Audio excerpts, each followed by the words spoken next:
Good afternoon, everyone. I, Surbhi Anand, welcome you all for the virtual in-house training program on the topic Anger Free School. And it is going to be conducted by Rajni Rani ma'am. I would also like to thank COE Patna, Mr. Tarun Kumar, for giving us platform for this valuable training. I request Rajni ma'am to start her session. Over to you, ma'am.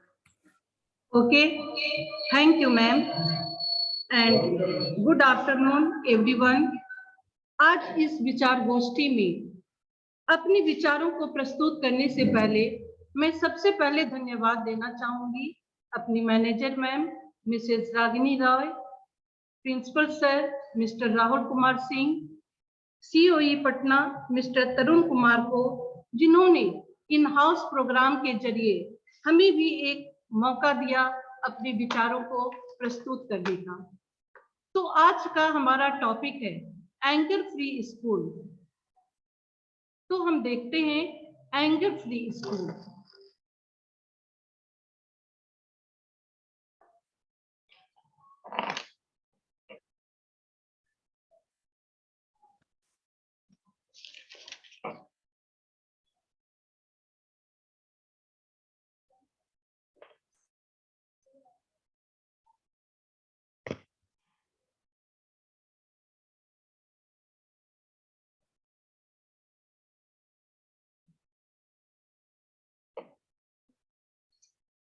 आज हम बात करेंगे school, बच्चे और क्रोध प्रबंधन की। असल में इस विषय पर बात करने की वजह है केंद्रीय माध्यमिक शिक्षा बोर्ड, जिसने सभी स्कूलों को क्रोध मुक्त जोन शुरू करने को कहा है, जहां शिक्षक, अभिभावक और प्रशासनिक अधिकारी सभी अपने क्रोध पर नियंत्रण करने की कोशिश कर बच्चों के सामने एक उदाहरण प्रस्तुत करेंगे और उन्हें क्रोध से आजादी का महत्व समझाएंगे। बोर्ड का ऐसा मानना है कि ये छात्रों को मानसिक रूप से सक्रिय और भावनात्मक तौर पर स्वस्थ रहने में मदद करेगा। साथ ही वे घर नई ऊर्जा एवं प्रसन्नता के साथ वापस लौटेंगे और अगले दिन स्कूल आने के लिए फिर इच्छुक भी होंगे। सीबीएसई ने सभी स्कूलों को जारी एडवाइजरी में कहा है कि जॉयफुल एजुकेशन और होलिस्टिक फिटनेस के पहल के तहत ये शुरू किया गया है। सीबीएसई का कहना है कि क्रोध मुक्त जोन में सभी अपने गुस्से पर नियंत्रण का प्रयास करें, चाहे शिक्षक हो या अभिभावक हो या फिर भी स्कूल कर्मी हो। बोर्ड का यह भी मानना है कि स्कूलों को क्रोध मुक्त जोन बनाने से छात्रों की स्किल डेवलपमेंट में मदद मिलेगी। तो आज इस क्रोध मुक्त जोन को समझने का प्रयास करेंगे कि बच्चों को गुस्से से दूर रखा जाना कितना जरूरी है, इससे क्या क्या लाभ होंगे एवं क्या क्या हानियां होंगी। इस प्रकार हम एक जॉयफुल लर्निंग की तरफ आगे बढ़ेंगे, जिससे हमारे आसपास का वातावरण खुशनुमा माहौल में आगे बढ़ सके। और जब वातावरण क्रोध मुक्त होगा तो बच्चा ज्यादा क्रिएटिविटी की ओर ध्यान देगा और भी अच्छा करने की कोशिश करेगा। तो सबसे पहले अब हम समझते हैं कि है क्या।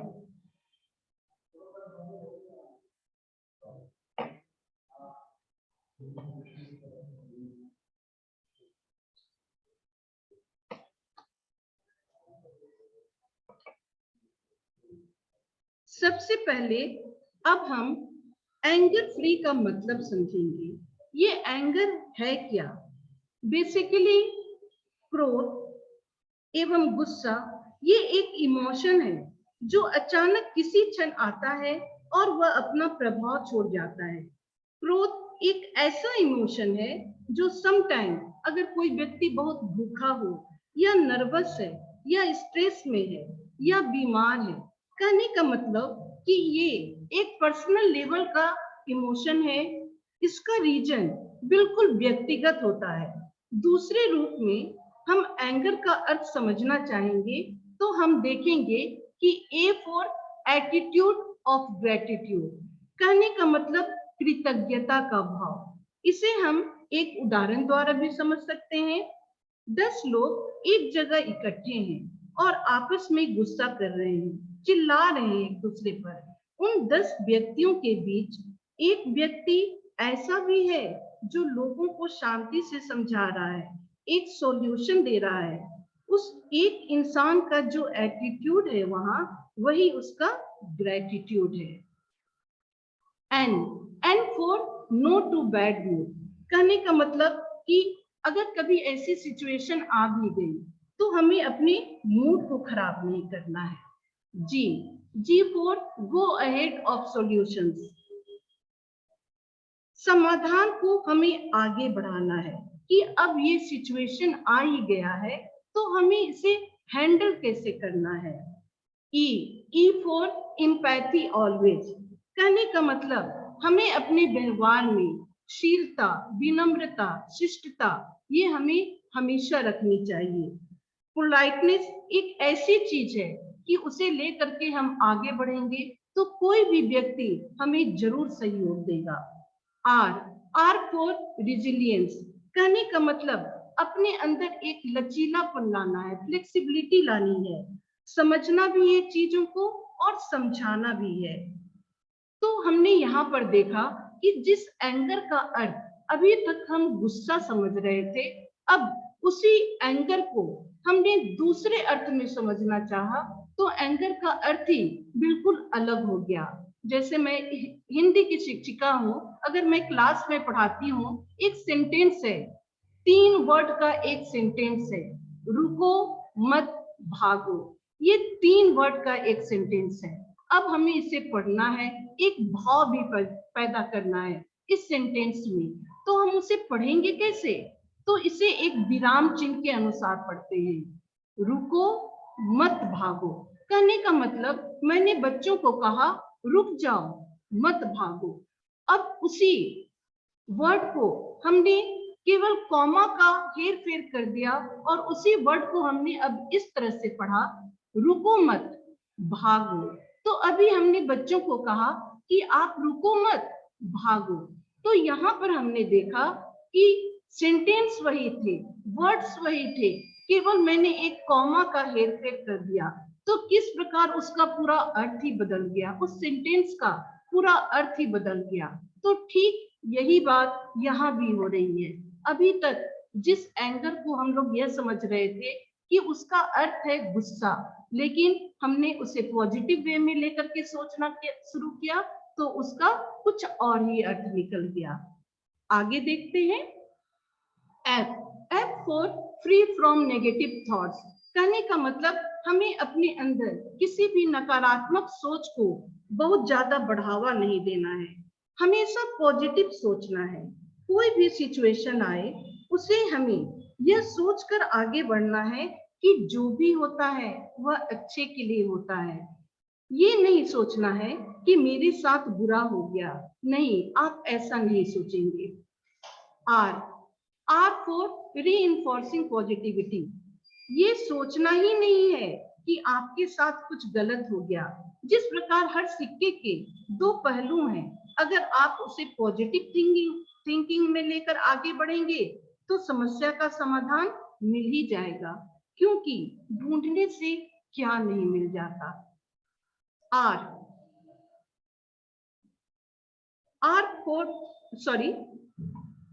अब हम देखेंगे ई फॉर इरेडिकेटिंग क्रिटिसिज्म। हमें किसी की आलोचना नहीं करनी चाहिए कि तुम्हारी वजह से ऐसा हो गया, मैं तो ये काम करने वाला था लेकिन तुमने मुझे ये काम करने के लिए उकसाया, अगर मैं तुम्हारी बातों पर में नहीं आता तो मैं शायद इसे ज्यादा अच्छे ढंग से कर पाता। तो हमें कभी किसी की आलोचना नहीं करनी चाहिए। जो भी काम किया मैंने किया, अपनी पूरे जोश और हिम्मत के साथ मैंने उस काम को आगे बढ़ाया।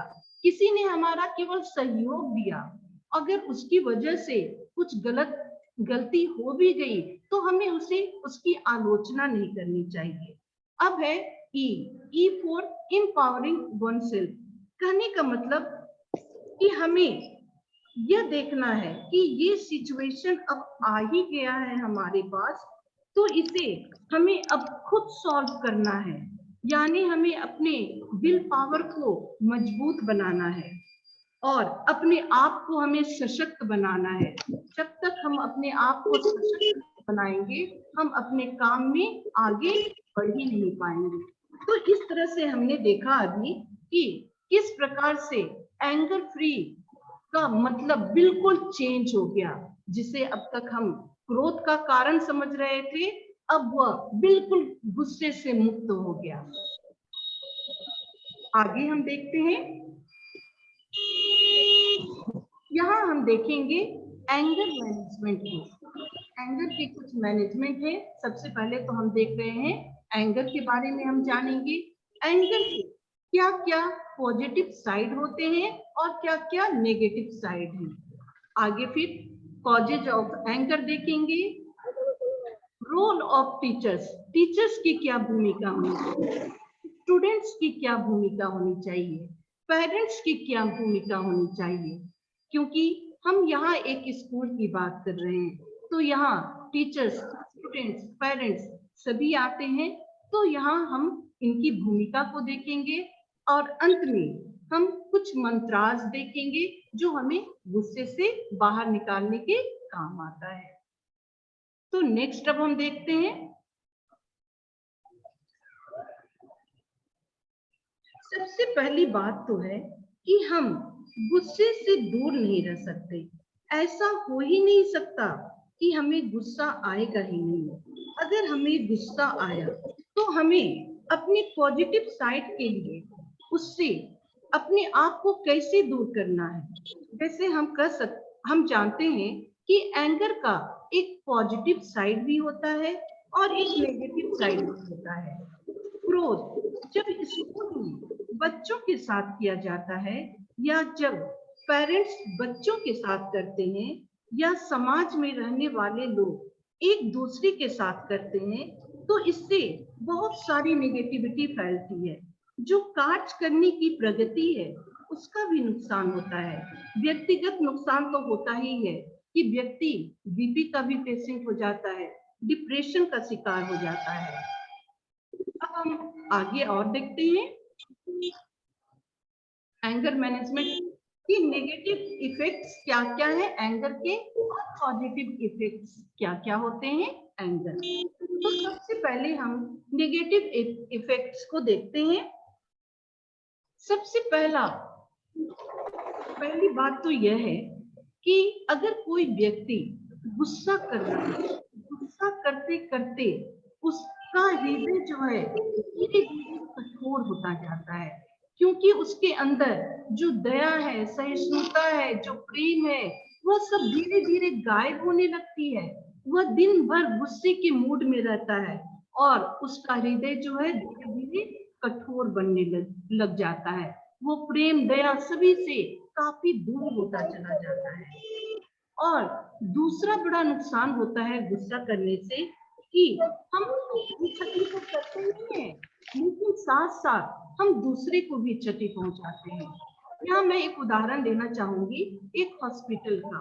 अगर मान लीजिए कोई पेशेंट है, बहुत दर्द में है, अगर उसे कोई ऐसी बुरी रिपोर्ट मिल गई है और वह काफी घबराया हुआ है या किसी दर्द में है, कोई एक्सीडेंट वगैरह हो गया है, उस समय उसकी सबसे पहली प्राथमिकता होती है कि मैं कैसे सबसे पहले हॉस्पिटल पहुंच जाऊं। और वह जब हॉस्पिटल पहुंचता है तो उसे बहुत ही अच्छा फील होता है कि मैं ऐसे जगह पर पहुंच गया हूँ जहां मेरा इलाज संभव है। डॉक्टर उस समय उसके लिए भगवान के समान है। लेकिन अब वहां का वातावरण, अगर हॉस्पिटल का उस समय का वातावरण गुस्साजनक हो, यानी डॉक्टर ने किसी नर्स पर गुस्सा कर दिया हो, उस नर्स ने दूसरे नर्स पर गुस्सा कर दिया हो, कहने का मतलब एक ने दूसरे को डांटा, दूसरे ने तीसरे को डांटा, तीसरे ने चौथे को डांटा, चौथे ने पांचवे को डांटा, तो सिलसिला क्या होता है, तब तो पांचवे ने इरिटेट होकर के पेशेंट को डांट ही देना है। उस समय क्या स्थिति होगी उस पेशेंट की, दर्द में आया हुआ है वह इंसान, और आपने उसे क्या दिया बदले में? जो आपके पास इलाज के लिए आया था, जो आपके पास कितनी भावनाओं को लेकर के आया था कि मैं यहाँ पर ठीक हो जाऊंगा। हीलिंग केवल दवाई से नहीं होती, हीलिंग एनर्जी से भी होती है। हमें यहाँ यह बात को समझना होगा, इस बात को समझना होगा, यह हमारी क्षति के साथ साथ दूसरों को भी क्षति पहुंचाता है। तीसरा, इसका एक बुरा असर हमारे जीवन में ये पड़ता है कि हमारे रिश्ते जो है वह टूटने लगते हैं। गुस्सा एक ऐसी चीज है कि हम कभी अपने दिल में जो चाहते हैं, रिश्तों को जोड़ना तो बहुत आसान होता है, हम तोड़ तुरंत देते हैं।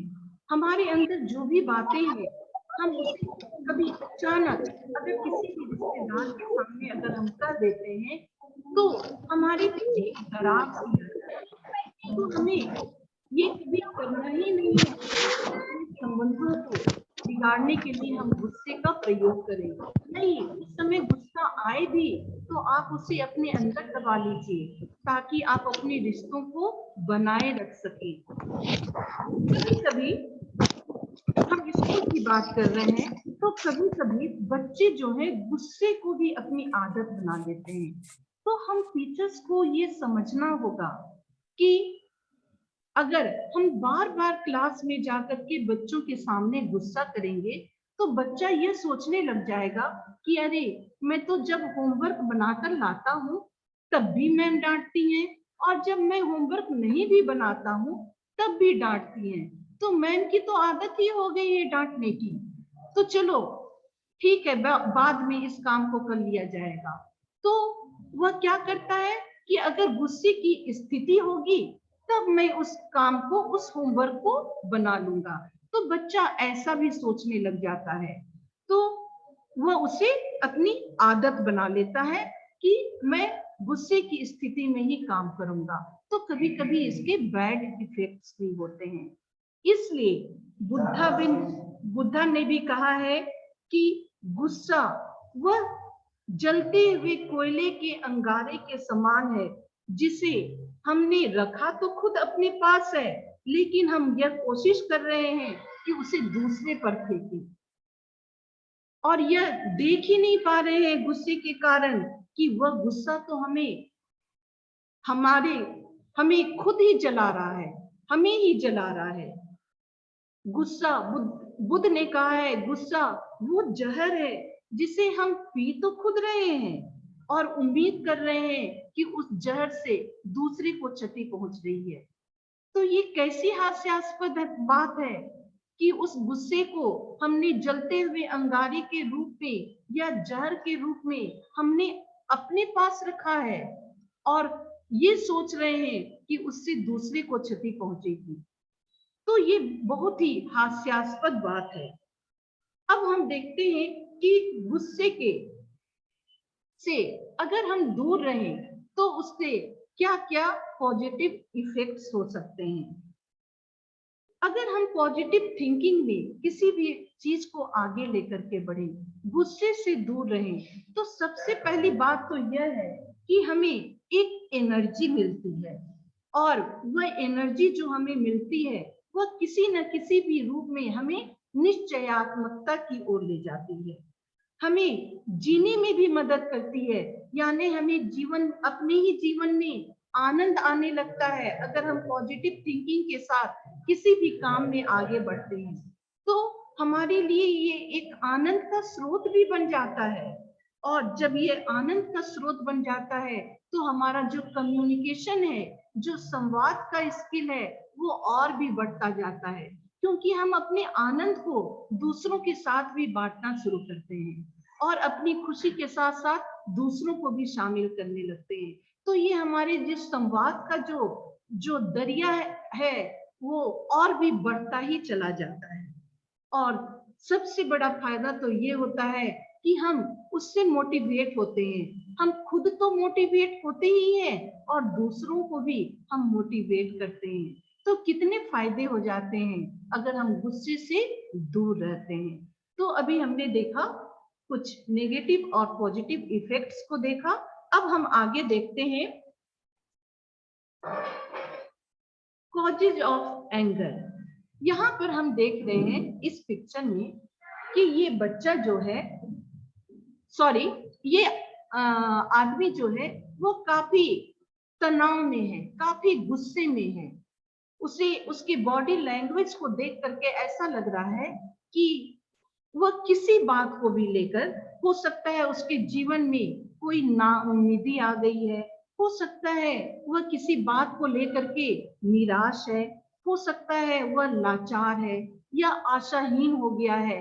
किसी कोई ना कोई बात तो है जिसे लेकर के वह काफी गुस्से में है और अपनी उस लाचारी को लेकर के उसके अंदर एक तनाव पैदा हो गया है। दूसरा कारण हो सकता है गुस्सा का डर। कभी कभी व्यक्ति बहुत डर जाता है तो भी वह उसका वो डर जो है गुस्से के रूप में पनपने लगता है, वह बहुत चिल्लाने लगता है दूसरों पर। कभी कभी किसी व्यक्ति के जीवन में ऐसी शर्मिंदगी की स्थिति आती है कि वह शर्म में भी, अपने शर्म को छुपाने की स्थिति में भी वह गुस्सा करने लगता है।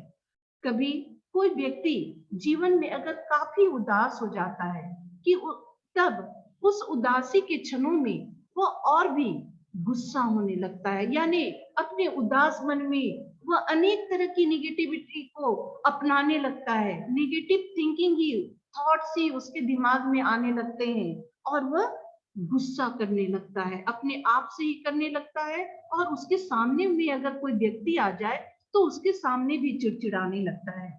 कभी ऐसी भी स्थिति होती है कि किसी ने उसका निरादर कर दिया है, यानी उसका आदर नहीं किया, जिससे वह बहुत उम्मीदें पाल करके चल रहा था, तो ऐसी स्थिति में भी वह गुस्सा हो जाता है।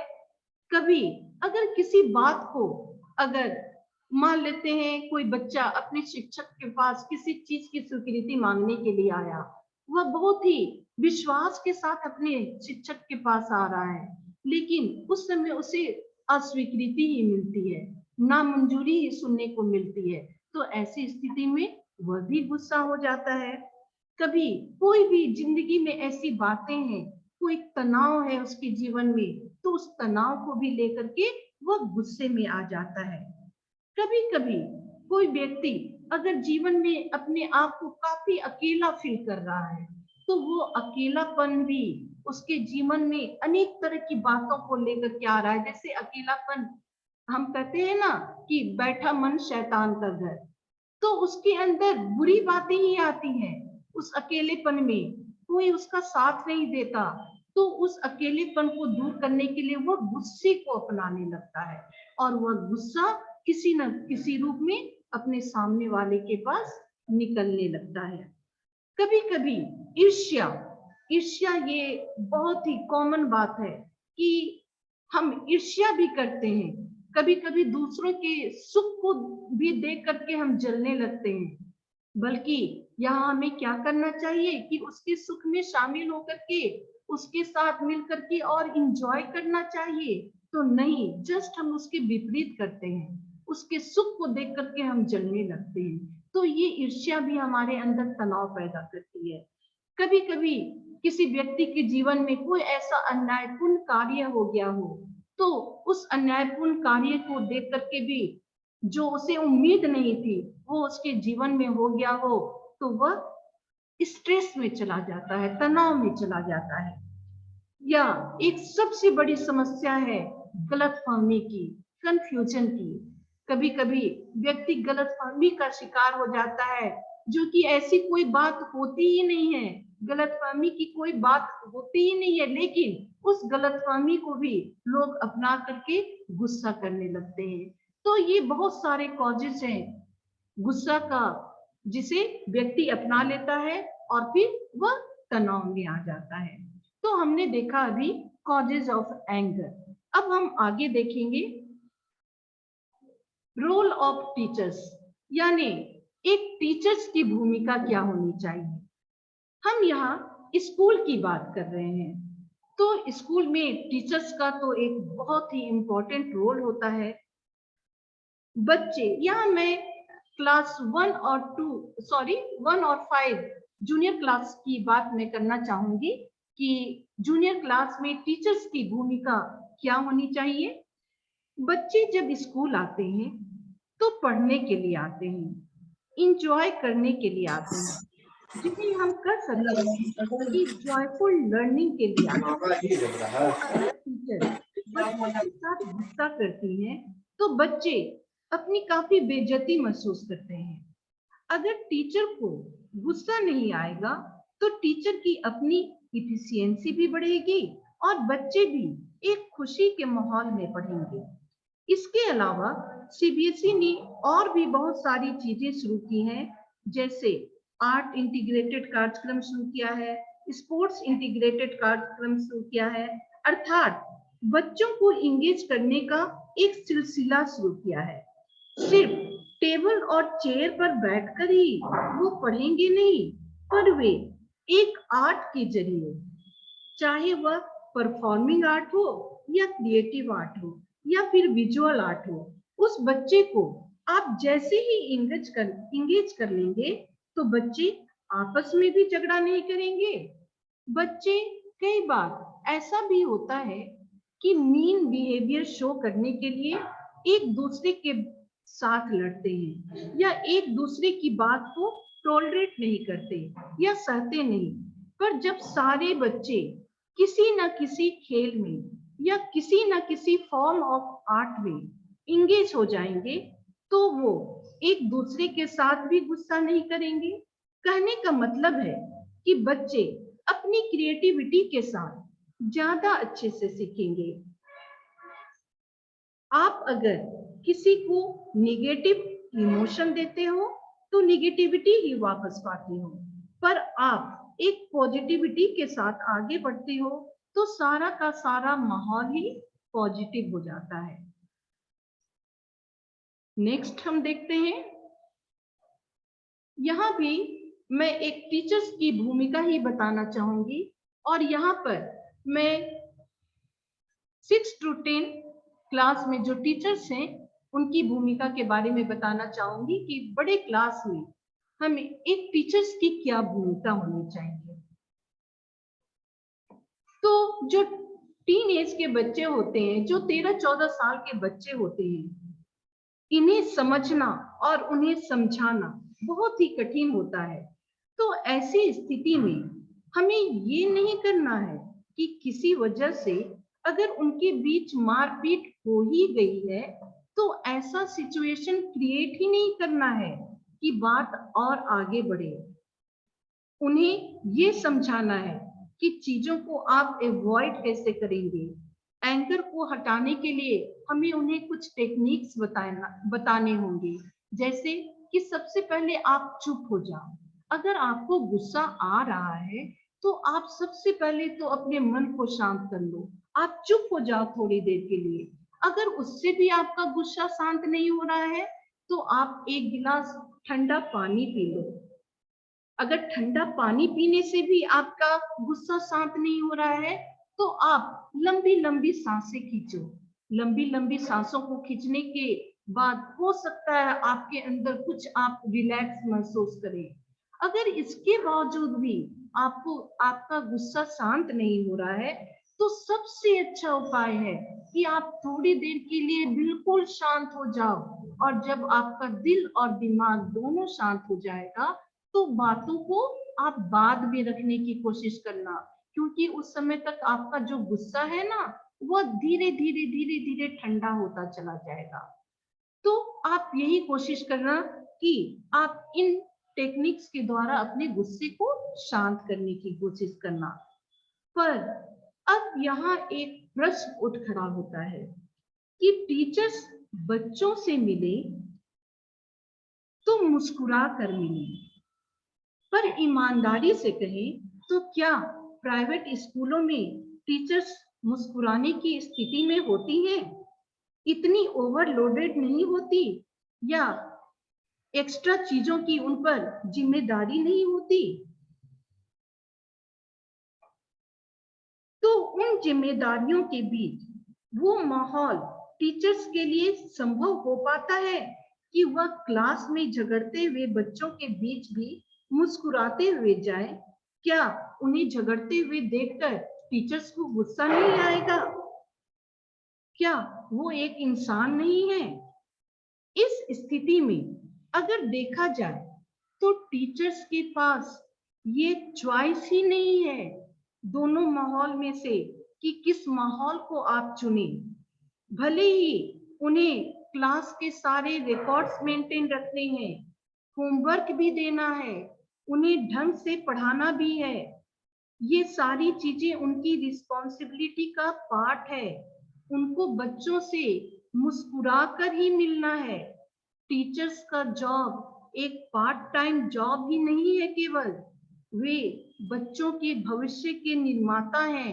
उन्हें यह समझना होगा, उन्हें यह भी समझना होगा कि हम ओवरवर्क्ड नहीं हैं। जो बच्चा हमारे पास आ रहा है वह 2.5 या 3 साल की उम्र में आ रहा है और 18 साल की उम्र में यानी जब स्कूल से निकलेगा तो एक सरकार बनाने की क्षमता रखेगा। तो जो बनाया हमने बनाया, जो बिगाड़ा हमने बिगाड़ा। अगर वो आपके पास आ रहा है, एक पीयर ग्रुप के पास आ रहा है, घर की बात हम कहें तो वहां तो 2 या 3 बच्चे होते हैं, पर क्लास में 30, 40, 50 बच्चे होते हैं। तो आपस में कैसे रहना है, कैसे शेयरिंग केयरिंग करनी है, कैसे एक्सपीरियंशियल लर्निंग करनी है, उसको आगे कैसे इम्प्लीमेंट करना है, ये सब स्कूल के माहौल के ऊपर ही डिपेंड करता है।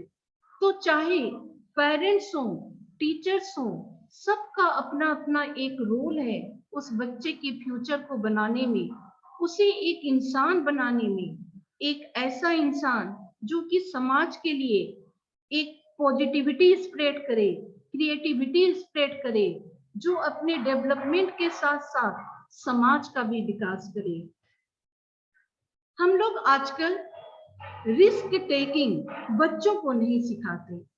हम बच्चों को क्या नहीं करना है ये सिखाते हैं, पर बच्चों को क्या करना है ये नहीं बताते।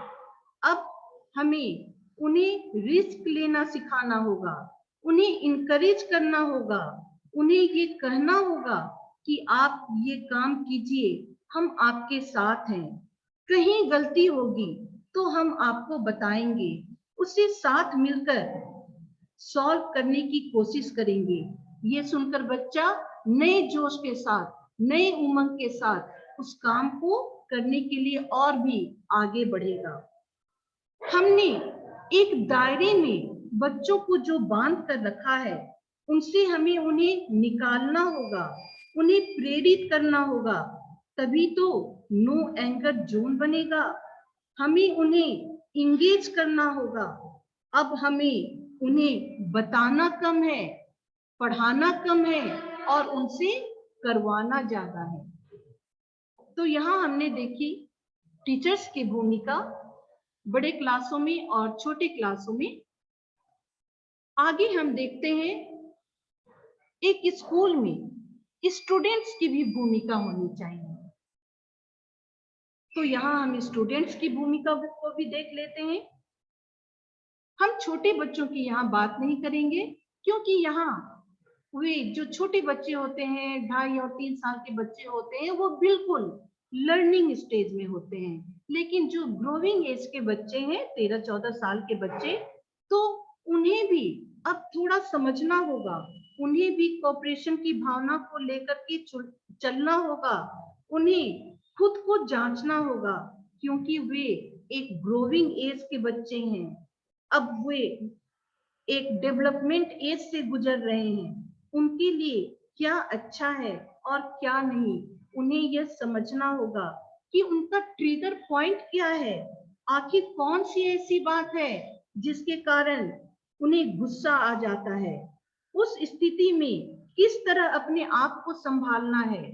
मान लिया किसी बच्चे ने उसे उकसाया भी है मारपीट करने के लिए, तो उस समय वह अपने आप को किस प्रकार रोके, उसे यहाँ ध्यान देना होगा। कि अभी हमें उसकी बातों पर रिएक्ट नहीं करना है, बल्कि हमें एक्ट करना है, अपने आप को रोकना है। बच्चे को ये सोचना है कि जो मुझे गुस्सा आ रहा है, सही में ये गुस्सा करने वाली स्थिति है भी न है भी या नहीं। क्योंकि वही बच्चा जब अकेला कहीं पर बैठा रहता है तो अपनी पिछली बातों को याद करके वह कुछ सोचता है और अपने आप पर ही गुस्सा होता है कि मैंने अपने फ्रेंड्स के साथ कैसी बदसलूकी कर दी, मुझे उसे खरी खोटी नहीं सुनानी चाहिए थी। उसे अपने आप पर भी कुछ शर्मिंदगी महसूस होती है कि ये मेरा व्यवहार जो है कैसा होता जा रहा है, छोटी छोटी बातों पर मैं कैसे गुस्सा हो जाता हूँ। मुझे अपने दोस्तों के साथ कम से कम ऐसा तो नहीं करना चाहिए, मुझे उस समय अपने आप को रोक तो लेना चाहिए। तो ये बच्चों को अपने आप को जांचना होगा। और कभी कभी बातें इतनी बढ़ जाती हैं, छोटी छोटी बातें इतनी बढ़ जाती हैं कि स्कूल मैनेजमेंट को भी उसमें अपना एक्शन लेना होता है। कहने का मतलब उस बच्चे के द्वारा इस की गई हरकत कभी कभी इतनी बढ़ जाती है कि स्कूल को एक्शन लेते हुए उसके माता पिता को कंप्लेन भेजना पड़ता है। और तब क्या स्थिति होती है कि माता पिता आते हैं और उन्हें अपने बच्चों के कारण शर्मिंदगी उठानी पड़ती है। तो उस समय बच्चों को सोचना होगा कि जिस माता पिता ने मुझे इतना सब कुछ दिया, जो हर वक्त हमारे सुख और दुख में खड़े रहते हैं, उन्हें आज मैं क्या दे रहा हूँ। आज स्कूल में आकर के उनकी कितनी बेइज्जती हुई। उन्हें यह अब सोचना होगा बच्चों को। तो ये भूमिका ग्रोविंग एज में बढ़ते हुए बच्चों को, जो बच्चे विकास कर रहे हैं, उन्हें ये मैनर्स अब सीखना होगा धीरे धीरे और उस मैनर्स को अपनाना होगा। बातों को इग्नोर करने की कला उनमें धीरे धीरे अब उसे अपने अंदर ढालना होगा। तो यहाँ हमने देखा स्टूडेंट्स की भूमिका। अब हम आगे देखेंगे पेरेंट्स। पेरेंट्स की क्या भूमिका होनी चाहिए एक बच्चे के भविष्य के लिए, और एक स्कूल में किस प्रकार से कोऑपरेशन करना चाहिए। तो यहाँ हम पेरेंट्स की कुछ भूमिका को देख लेते हैं। अभिभावक और बच्चों के रिश्ते को अगर देखा जाए तो मैं यहाँ कहूँ, एक उदाहरण के अनुसार मैं कर रही हूँ कि एक बच्चा मंदिर जाता है और वह भगवान से प्रार्थना करता है कि हे भगवान, अगली बार अगर तुम मुझे कुछ बनाना तो मोबाइल बनाना। आखिर ऐसा क्यों कहा उस बच्चे ने? जब उससे पूछा गया तो उस बच्चे ने कहा कि मेरे मम्मी पापा मुझसे ज्यादा मोबाइल में बिजी रहते हैं, हम पेरेंट्स उतना समय दे ही नहीं पा रहे हैं अपने बच्चों को जितना उन्हें जरूरत है। सहिष्णुता सीखना, दोस्ती सीखना, शेयरिंग केयरिंग सीखेंगे कैसे? समय ही नहीं है हमारे पास। लेकिन हम उनसे उम्मीदें बहुत पाल रखते हैं कि मेरा बच्चा पढ़ाई में भी अच्छा हो, खेलने में भी अच्छा हो, पेंटिंग भी अच्छा करता हो, डांस भी अच्छा करता हो, म्यूजिक में भी आगे हो। यानी अपने सारे सपनों को वे बच्चे के माध्यम से पूरा करना चाहते हैं और उन पर इतना प्रेशर लाद दिया जाता है कि उनकी सीमाओं को भी क्रॉस कर जाता है और वह लाख कोशिश करने के बाद भी जब इसे नहीं कर पाता तो गुस्सा हो जाता है। अगर बच्चा अच्छा करता है तो उसकी उपलब्धियों को हम पेरेंट्स अपनी उपलब्धि मानकर उसे सोशल मीडिया पर भी अपलोड कर देते हैं और अपने लिए तारीफें बटोरने लगते हैं कि देखिए आज मेरा बच्चा कितना आगे निकल गया। किया बच्चे ने मेहनत और सारी तारीफें ले लेते हैं पेरेंट्स और उन्हें काफी खुशी होती है। लेकिन जब वही बच्चा उनकी सपनों पर सही, उनकी उम्मीदों पर सही खड़ा नहीं होता है तो हम पेरेंट्स उन्हें डांटना फटकारना शुरू कर देते हैं और ये कहते हैं कि देखो उस पड़ोस के बच्चे को देखो, उसके बच्चे को देखो, वह कितना आगे निकल गया और तुम यही रह गए। यानी हम कंपटीशन करने लगते हैं। तो आम तौर पर देखा जाए तो कंपटीशन बच्चों के बीच नहीं होता, कंपटीशन पेरेंट्स के बीच होता है। जब बच्चा 2 या 3 साल का होता है, उसी समय से पेरेंट्स जो है बच्चों के उसी समय से पेरेंट्स जो है कंपटीशन करना शुरू कर देते हैं। यहाँ मैं एक उदाहरण दे देती हूँ कि अगर बच्चा पार्क में खेलने जाता है, वहां 2 साल का बच्चा, 1 साल का बच्चा, 1.5 साल का बच्चा खेलने गया, वहां उसने किसी और बच्चे को देख लिया, तो वहां एक पेरेंट्स दूसरे पेरेंट्स से पूछते हैं कि आपका बच्चा कितने महीने का है। जब वो पेरेंट्स कहते हैं कि हमारा बच्चा तो 9 साल का है, 10 साल का है, 11 सॉरी मेरा बच्चा तो 9 महीने का है, 10 महीने का है, तो वे पेरेंट्स कहते हैं कि अरे आपका बच्चा तो बहुत जल्दी चलना सीख गया, आपका बच्चा तो दौड़ने भी लग रहा है, और देखिए ना मेरा बच्चा तो ठीक से खड़ा भी नहीं हो पाता। तो यहाँ पर जो बच्चा अभी जिसने दुनिया में अपना पहला कदम ही रखा है, वहां भी हम बच्चों को कंपटीशन की भावना को लेकर के चले आते हैं। तो ये कैसी बात है। और जब वही बच्चा और थोड़ा बड़ा होता है, जब स्कूल में अपना पहला कदम रखता है, तो हम फिर वहां पर तुलना करते हैं कि अरे आपका बच्चा तो बहुत जल्दी लिखना सीख गया, मेरा बच्चा तो ठीक से पेंसिल भी नहीं पकड़ पा रहा है, वो तो ढंग से लिख ही नहीं पाता, आपका बच्चा तो बहुत अच्छा लिख रहा है। तो यहाँ भी हम कंपटीशन की भावना को ले आते हैं। जब वही बच्चा थोड़ा और बड़ा होता है, तो हम मार्क्स को लेकर के कंपटीशन करने लगते हैं कि आपके बच्चे के तो बहुत अच्छे मार्क्स आए, मेरा बच्चा का तो मार्क्स अच्छा आ ही नहीं रहा है। अगर बच्चे का मार्क्स बहुत अच्छा आया, तो हम उसे अपनी उपलब्धि मान लेते हैं कि मैंने रात भर इसे पढ़ाया, मैं पूरे 1 महीने से मैं इसके पीछे लगी हुई हूँ क्योंकि इसका एग्जाम आने वाला है, मैंने अपने बच्चे के पीछे बहुत मेहनत की। यानी बच्चे की मेहनत को छोड़ करके पेरेंट्स ने सारी उपलब्धि खुद ही ले ली। और अगर मार्क्स कम आता है, तो वो सारा ब्लेम चला जाता है टीचर्स पर कि स्कूल में टीचर्स सही ढंग से पढ़ाते ही नहीं है। तो यहाँ भी कंपटीशन बच्चों के बीच नहीं हो रहा है, कंपटीशन तो वो पेरेंट्स कर रहे हैं। और जब अ, घर की बात हम देखें, तो घर में भी माता पिता भाई बहन के बीच में ही कंपटीशन करने लगते हैं कि देखिए, देखो तुम्हारा भैया कितना अच्छा है, देखो तुम्हारी दीदी कितनी अच्छी है पढ़ने में और तुम नहीं कर पा रहे हो। तो हम घर में भी एक कंपटीशन की तुलना करने लगते हैं, कंपेयर करने लगते हैं। अगर कोई बच्चा बहुत एक्टिव है, तो आप कहते हैं कि मैंने उसे एक्टिव बनाया। और अगर कोई बच्चा बहुत इंट्रोवर्ट नेचर का है, तो आप उसके दब्बूपन को क्या करते हैं, उसके कमजोरी से आंकने लगते हैं।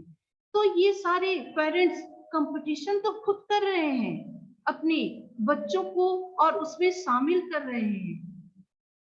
यहाँ मैं एक बात जरूर कहना चाहूंगी पीटीएम के बारे में, एक टीचर होने के नाते, कि पीटीएम में जब भी पेरेंट्स आते हैं, मैंने आज तक ये नहीं देखा कि कोई पेरेंट्स जो है कुछ खुशियां लेकर के हम टीचर्स के पास भी आए कि मैम आप लोग इतना मेहनत कर रहे हैं, सर आप लोग इतना मेहनत कर रहे हैं, आप लोग इतना समय देते हैं, किस किस प्रकार से आप लोग वीडियो बना रहे हैं, अभी ऑनलाइन के जरिए हम लोग जिस प्रकार से वीडियो बना रहे हैं, हम लोग पीडीएफ बना रहे हैं, एक एक चीज हम लोग बच्चों को 24 घंटे हम लोगों ने बच्चों के भविष्य के लिए दिन भर हमने काम किया।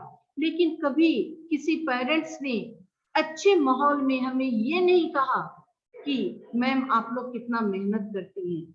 लेकिन पेरेंट्स जब भी आते हैं पीटीएम में, तो नाराज आते हैं, कोई ना कोई समस्या को लेकर के आते हैं। तो समस्याएं तो रहती ही हैं। मैं पेरेंट्स से ये कहना चाहूंगी कि आप कोई सॉल्यूशन तो लेकर के आइए, समस्या को लेकर के मत आइए, समस्याएं तो है ही, आप उसका समाधान लेकर के आइए। तो फिर हम स्कूल मैनेजमेंट, हम टीचर्स, हम बच्चे सभी मिलकर के एक खुशनुमा माहौल तो दे सकेंगे स्कूल को। तो मैं ये गुजारिश करना चाहूंगी पेरेंट्स से कि समस्याएं तो अनेक हैं, आप आइए तो उसका सॉल्यूशन लेकर के आइए, हमसे बात कीजिए, तभी तो उस पर हम और आगे बढ़ चढ़ करके हिस्सा भी लेंगे और काम भी करेंगे। तो ये हो गए पेरेंट्स की। तो हमने अभी देखा कि स्कूल में एक टीचर्स की क्या भूमिका है, एक पेरेंट्स की क्या भूमिका है और एक बच्चे की क्या भूमिका है। तो इन सब बातों को देखने पर हमें क्या महसूस हुआ? अभी मैं 2-4 दिन पहले ही एक मैगजीन पढ़ रही थी और उस मैगजीन में एक बहुत बड़े बड़े अक्षरों में एक हेडलाइन लिखा हुआ था और वो हेडलाइन था कि जिन घरों में बच्चे हैं वहां कोरोना महामारी के दौरान लोगों ने कम तनाव अवसाद महसूस किया, यानी बच्चों का साथ तनाव से बचाने में मददगार, जिनको देखकर दुनिया भर की थकान दूर हो जाती है, तनाव खत्म हो जाता है। जब वे बच्चे गुस्से की कटघरे में खड़े नजर आते हैं तो यह सवाल उठ खड़ा होता है कि बच्चों को इतना गुस्सा क्यों आता है, गुस्से की वजह आखिर है क्या। बच्चे वही हैं लेकिन बचपन कहीं पीछे रह गया है और बचपना जो होता है, मासूमियत जो होती है, एक खामोशी भी होती है, बच्चे के चेहरे पर एक रौनक भी होती है। पर अब ऐसा लग रहा है कि यही मासूम बच्चे अब कुंठा पीड़ित हो रहे हैं। कुंठा का सही मायने में हम अर्थ समझें तो यह कहीं ना कहीं एक दहशत है, एक आक्रामकता है। वो इस गुस्से के फॉर्म में बहुत आसानी से और बहुत जल्दी बाहर आ जाता है और यह गुस्सा अब स्कूलों में भी देखा जा रहा है। घर पर तो होता ही है, जैसे माता पिता के बीच अगर अनबन हो जाती है, जॉइंट फैमिली के बीच अगर किसी प्रकार की परेशानी हो जाती है तो बच्चे उसे ऑब्जर्व करते हैं और अपनी पर्सनालिटी का हिस्सा बना लेते हैं। लेकिन अब ये बहुत अच्छा कदम है सीबीएसई द्वारा शुरू किया गया एंगर फ्री जोन का। बच्चा जब स्कूल में कदम रखता है तो प्रत्येक दिन वह अपने जीवन के 7-8 घंटे स्कूल में बिताता है, इंजॉय के साथ कुछ सीखने आता है। लेकिन अगर हम शिक्षक अगर उसे अपने गुस्से का शिकार बना ले और उसे ग्रहण कर वह भी अपने आप को गुस्साजनक बना ले तो क्या ये एक सिस्टम के लिए, एक समाज के लिए बहुत बड़ी बात नहीं होगी? अब तो 2 या 3 साल के बच्चे भी दांत भींचते हुए दिखाई देते हैं, अगर उन्हें खिलौने नहीं मिले तो मॉल में ही लेटने लग जाते हैं। तो कहीं ना कहीं इसका एक बड़ा कारण जो है वह है बदलते हुए समाज में जीने की जो रफ्तार बदल रही है, एक इकोनॉमिकल चेंज जो आ रहा है, या फिर दूसरी तरफ जॉइंट फैमिली अब टूटकर न्यूक्लियर फैमिली के रूप में बदल रही है। हमारे बीच अब आपसी बात संचार बहुत ही कम हो रहा है, ज्यादातर लोग इलेक्ट्रॉनिक्स दुनिया में रहते हैं। हमारे बीच जो आपसी कनेक्शन है, जो जज्बा है, एक पारिवारिक माहौल की जो फीलिंग्स है, वहां बच्चे अपने आप को अकेला महसूस करते हैं, चाहे वे छोटे उम्र के बच्चे हों या बड़े उम्र के बच्चे हों। छोटे उम्र के बच्चे खिलौनों से ही अपने मन को बहलाते हैं और वहां अपनी खुशियां ढूंढते हैं। किशोर बालक वीडियो गेम के द्वारा ही खेलकर अपने मन को बहला लेता है और सच पूछिए तो वह उस गेम के माध्यम से ही अपने अंदर दबी हुई भावना को, जो खुशी उसे परिवार में मिलनी चाहिए थी, वह उस वीडियो गेम के माध्यम से वह खुशी को ढूंढता है, उन खिलौनों के माध्यम से खुशी को ढूंढता है। तो वह उसी को मजा समझेगा ना, उसके लिए ये बहुत नॉर्मल बात है और फिर इसी को वह स्कूल में भी आजमाता है। तो हम टीचर्स का एक दायित्व है, हम बच्चों की भावनाओं को समझने का प्रयास करें, क्योंकि स्कूल ही बच्चों के स्किल डेवलपमेंट का एक अच्छा माध्यम है। यहाँ बच्चे केवल पढ़ाई लिखाई के लिए ही नहीं आते, बल्कि एक पर्सनालिटी डेवलप करने के लिए आते हैं। तो ये बहुत अच्छा होगा कि पहले हम इसे एक नाम तो दें, एंगर फ्री जोन, और इस नाम से फिर शैली भी बनाएंगे और स्किल भी डेवलप होगी। एंगर फ्री जोन की जो बात हो रही है वह हम सबको समझनी होगी। ये विषय सिर्फ बच्चों के लिए ही नहीं है, बच्चे उसके भागीदार हैं। एंगर फ्री वातावरण में हमें उनको विकसित करना है, और स्कूल एक ऐसा वातावरण है जहां हम उनका विकास कर सकते हैं। बच्चा एक सामाजिक प्रोडक्ट है, और समाज में उसका एक पहलू स्कूलिंग है। सरकार के सामने एक बहुत बड़ा विषय है ये कि बच्चों का सर्वांगीण विकास कैसे हो। एक सर्वे से पता चला है कि कम से कम देश में 10 से 15 बच्चे जो हैं वे मानसिक रोग के शिकार हो रहे हैं। तो उनमें एक सबसे बड़ी समस्या है गुस्सा। गुस्से का गुस्सा एक सबसे बड़ी वजह है। ये गुस्सा घरों से, समाज से या मीडिया से सीखी जा रही है, और जब बच्चा स्कूल जाता है तब वहां अपने दोस्तों से मिलता है, फिर उस टॉपिक पर बात करता है, डिस्कशन करता है। अब इस डिस्कशन का नतीजा क्या होता है? वो बात फैलते फैलते 40-50 बच्चों के बीच तक पहुंच जाता है, जिसका असर बच्चों पर पड़ता है, क्योंकि यह बात इतनी ज्यादा फैल जाती है कि एक सेक्शन के बाद दूसरे सेक्शन के बाद तीसरे सेक्शन, और बात फैलते फैलते ये बच्चों पर बुरा असर डालती है। हम सभी जानते हैं कि बच्चों के जीवन में मार्गदर्शकों की कमी नहीं है। जिस समाज में वह रह रहा है वह हिंसक समाज भी तो बच्चों का अध्यापक बन गया है। आए दिन देश के विभिन्न हालात को वह टीवी के माध्यम से देख रहा है, वीडियो के माध्यम से देख रहा है, अखबारों के माध्यम से देख रहा है। माँ बाप के बीच जो अनबन होता है उसे भी देख रहा है बच्चा। तो हमें यहाँ यह बात सोचनी होगी कि बच्चे पैदा होते ही एडिक्ट तो नहीं हो गए ना, उन लोगों ने किसी न किसी को तो देखा है ना। तो जो वह देख रहा है वही वह समझ रहा है, और वही वह सीख रहा है। तो स्वाभाविक सी बात है कि गुस्सा तो उनके अंदर पनपेगा ही, और उनके गुस्सैल और भड़कते हुए स्वभाव को हम पेरेंट्स समझ नहीं पाते, और तुरंत उसे मनोचिकित्सक के पास ले जाने की बात करने लगते हैं। ऐसे में तो बच्चा कहेगा ही ना कि आप मेरे फैमिली से क्यों नहीं पूछते, मुझसे ही सवाल जवाब क्यों करते हैं। ये बाल अधिकार का जमाना है, चाइल्ड राइट्स का जमाना है।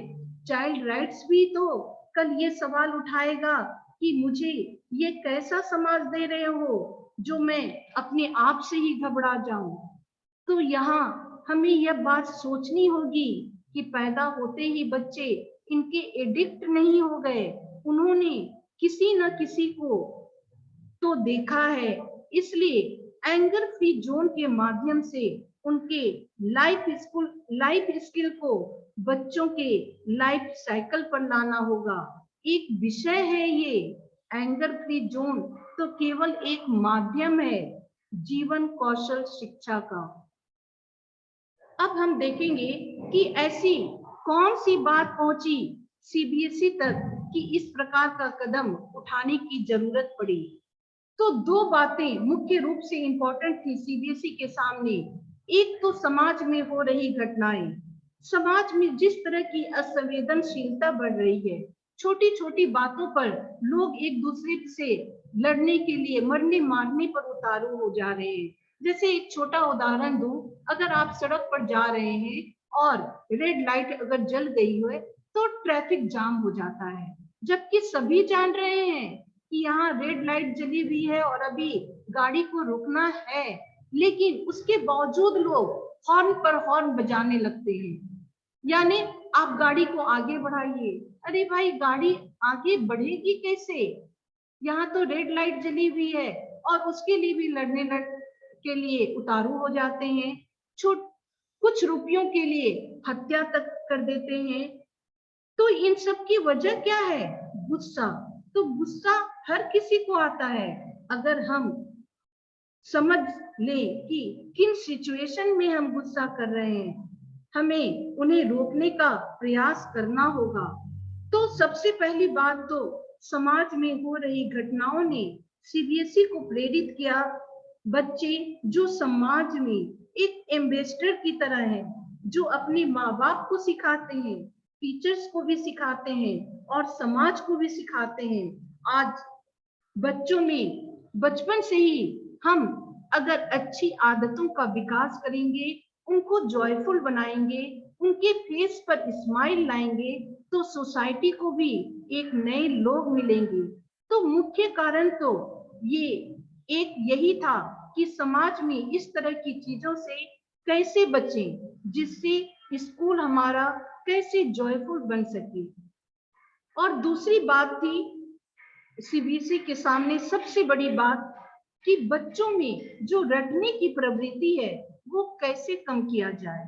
5 सब्जेक्ट को रट कर बच्चे 100 में 100 नंबर ले आते हैं, लेकिन उनका एटीट्यूड, उनका बिहेवियर, उनके एथिक्स, उनके वैल्यूज, उनके इमोशंस, उनकी जॉयफुलनेस बहुत दूर दूर तक दिखाई नहीं देती है।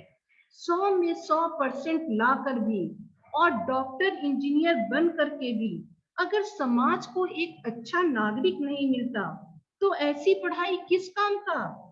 तो इसको देखते हुए रटने की प्रवृत्ति को छोड़कर उसको एक एक्सपीरियंशियल लर्निंग में शिफ्ट किया जाए।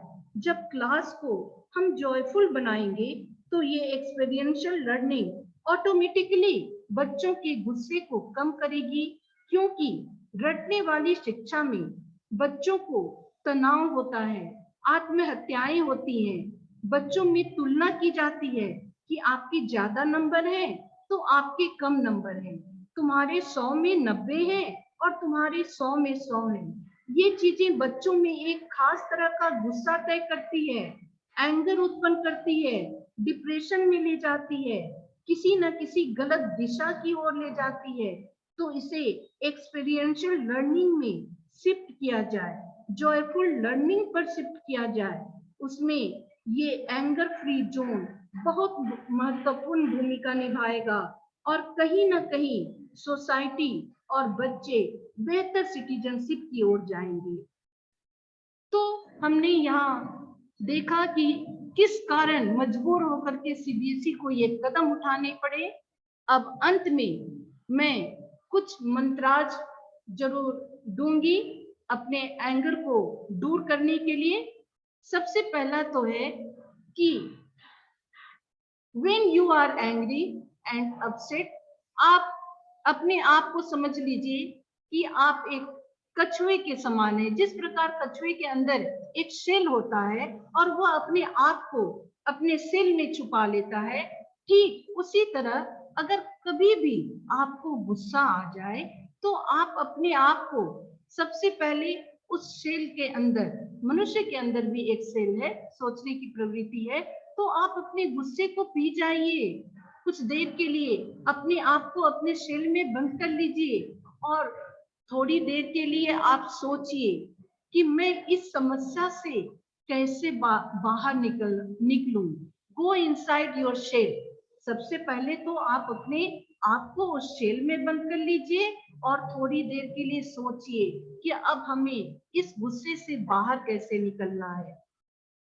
दूसरा है टेक 3 डीप ब्रीथ्स, यानी आप अपने आप को जैसे ही आप शांत हो जाएंगे, तो आप अपने आप में एक जरूर महसूस करेंगे कि आपका तन मन दोनों जो है रिलैक्स हो गया है। तो उसके बाद आप जोर जोर से अपने मन में ही आप लंबी लंबी सांसें लीजिए। अगर आप सांस लेंगे, लंबी लंबी सांसों को खींचेंगे, तो आपके अंदर धीरे धीरे जो तनाव है वह खत्म हो जाएगा। और उसके बाद वॉक अवे कहने का मतलब आपको कोई सॉल्यूशन मिल गया है, अब आप अपने आगे बढ़िए अपने उस काम के साथ। तो आज मैं अपने सभी सहयोगी गण से ये जरूर अनुरोध करूंगी कि नो एंकर जोन के माध्यम से सभी अपने गुस्से पर नियंत्रण करेंगे। गुस्सा आए तो जाओ बाहर करके आओ, यहाँ नहीं कर सकते गुस्सा। क्यों नहीं कर सकते गुस्सा? क्योंकि गुस्सा आप कर रहे हैं और इससे सारे वातावरण का नुकसान हो रहा है। जितनी बार हम गुस्सा करेंगे वो संस्कार हमारा क्या होगा, पक्का होता जाएगा।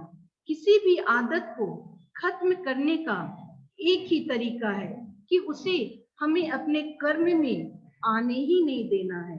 हम हीलर्स हैं, हमारी एनर्जी का असर उनके ऊपर पड़ने वाला है।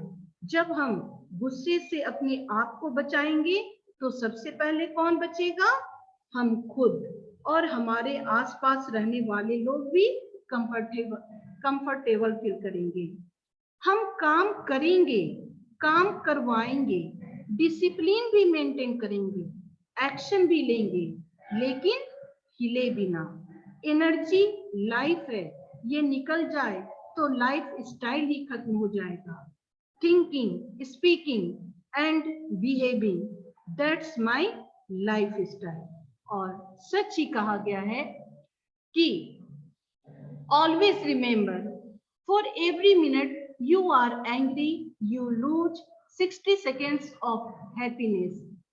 अगर आप एक मिनट भी गुस्सा करते हैं तो आपने अपनी खुशियों के 60 सेकंड बर्बाद कर दिए, या आपने ये खुशियों के 60 सेकंड आपके खो गए। तो हमें गुस्सा नहीं करना चाहिए। तो मैं अब अपने सेशन को समाप्त करना चाहूंगी और मैं अपने कलीग से, अपने सहयोगी गण से ये कहना चाहूंगी कि क्या आप हमारी बातों से सहमत हैं? अगर वो कुछ कहना चाहते हैं, पूछना चाहते हैं तो वो पूछ सकते हैं। Excuse me, Rajni ma'am. Yes ma'am. Very wonderful session ma'am, बहुत अच्छी बातों को आपने कहा कि एंगर फ्री जोन होना चाहिए। तो मैंने बहुत ही बारीकी से आपकी बातों को मैंने सुना और गौर भी किया। बट आप मुझे कुछ सुझाव दे सकती हैं, कुछ ऐसा टिप्स दे सकती हैं जिससे बच्चे को शांत रखा जाए? एज अ टीचर भी मैं बोल सकती हूँ, एज अ मदर भी मैं ये बात कहना चाहती हूँ। जी मैम, मैं जरूर कहना चाहूंगी। बहुत अच्छा प्रश्न किया आपने कि बच्चे जो हैं बात बात पर गुस्सा करते हैं, तो उनके लिए कुछ हमें टिप्स दें। तो ये सबसे पहले तो मैं कहूंगी कि उनके आप गुस्से की वजह को जानिए। सबसे पहले तो आप उनके गुस्से की वजह को जानिए। आपको उनके साथ साथ अपने अंदर भी कुछ बदलाव लाना होगा। केवल हम बच्चों को सिखाते हैं, ये हमें नहीं करना है। हमें उनके साथ साथ अपने अंदर भी कुछ बदलाव लाने हैं।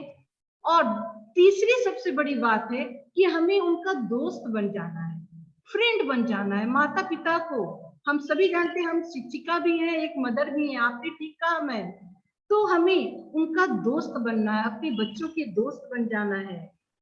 और गुस्से को काबू करने के हमें कुछ उन्हें, जैसे अभी मैंने मंत्रास दिए कि सबसे पहले आप उन्हें थोड़ा सा मैनर्स सिखाइए कि अगर बेटा आप कुछ नहीं कर सकते हो तो थोड़ी देर के लिए शांत ही तो हो जाओ।